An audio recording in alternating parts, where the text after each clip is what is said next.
राधे राधे। स्वागत है आप सबका हमारे इस YouTube चैनल दैनिक ज्ञान में। आज की वीडियो में हम बात करने वाले हैं सटतिला एकादशी के बारे में।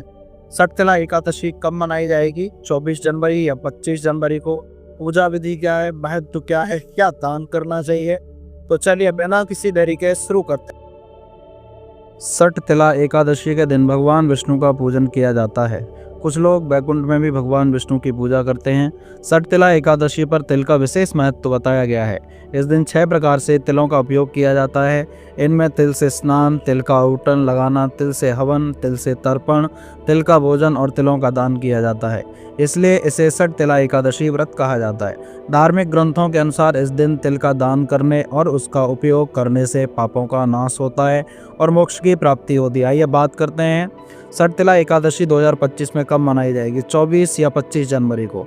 बता दें आपको 25 जनवरी को सटतिला एकादशी मनाई जाएगी। बात करते हैं सटतिला एकादशी मुहूर्त के बारे में। एकादशी जो तिथि प्रारंभ हो रही है वो 24 जनवरी को 7:25 पर सायंकालीन बेला में प्रारंभ होगी। एकादशी तिथि का समापन 25 जनवरी 8:31 पर सायंकालीन बेला में हो जाएगा। सटतिला एकादशी का पारण मुहूर्त 7:11 प्रातःकाल से 9:19 प्रातःकाल तक 26 जनवरी को रहेगा। इसकी अवधि 2 घंटे 8 मिनट की रहने वाली है। सटतिला एकादशी की पूजा विधि की बात करते हैं। इस दिन की पूजा विधि बेहद सरल है, परंतु इसे पूरे समर्पण और नियम से करना चाहिए। प्रातःकाल सुबह जल्दी उठकर के स्नान करें। स्नान के पानी में तिल मिलाएं। यह न केवल शारीरिक बल्कि आध्यात्मिक शुद्धि भी करता है। इसके बाद भगवान विष्णु की मूर्ति या तस्वीर के सामने घी का दीपक जलाएं। उन्हें पुष्प, धूप आदि अर्पित करें। प्रसाद में तिल के लड्डू, जल, फल और मिष्ठान अर्पित करें। भगवान को तुलसी का पत्ता अर्पित करें और श्री हरि का ध्यान करें। अब एक खास मंत्र का जाप भी करें, ओम नमो भगवते वासुदेवाय। यह मंत्र आपकी पूजा को संपूर्ण बनाता है।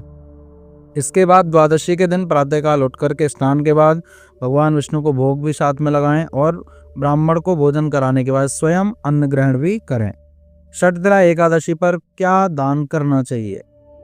सटतिला एकादशी के दिन तिल का दान सबसे महत्वपूर्ण माना जाता है। इसके अलावा अन्न, वस्त्र, घी, गुण और गर्म कपड़ों का दान करना भी अत्यंत पुण्यकारी होता है।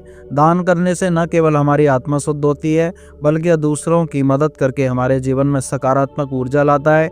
इसलिए इस दिन अपने सामर्थ्य के अनुसार दान अवश्य करें। इस दिन तिल का 6 प्रकार से उपयोग किया जाता है। तिल के जल से स्नान कर सकते हैं। पिसे हुए तिल का औटन करें। तिलों का हवन करें। तिल मिला हुआ जल पिएं। तिलों का दान करें। तिलों की मिठाई और व्यंजन बनाएं। मान्यता है कि इस दिन तिलों का दान करने से पापों का नाश होता है और भगवान विष्णु की कृपा से स्वर्गलोक की प्राप्ति होती है। चलिए बात करते हैं एकादशी की पौराणिक कथा के बारे में। धार्मिक मान्यता के अनुसार एक समय नारद मुनि भगवान विष्णु के धाम बैकुंठ पहुंचे। वहां उन्होंने भगवान विष्णु से सटतिला एकादशी व्रत के महत्व के बारे में पूछा।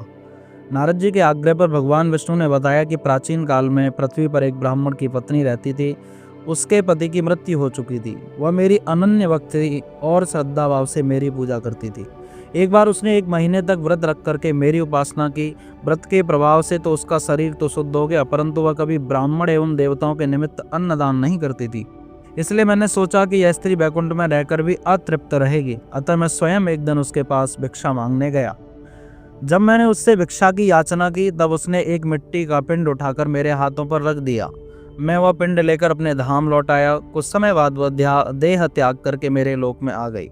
यहाँ उसे एक कुटिया और आम का पेड़ मिला। खाली कुटिया को देख करके वह घबरा कर मेरे पास आई और बोली कि मैं तो धर्मपरायण हूँ, फिर मुझे खाली कुटिया क्यों मिली? तब मैंने उसे बताया कि यह अन्नदान नहीं करने तथा मुझे मिट्टी का पिंड देने से हुआ है।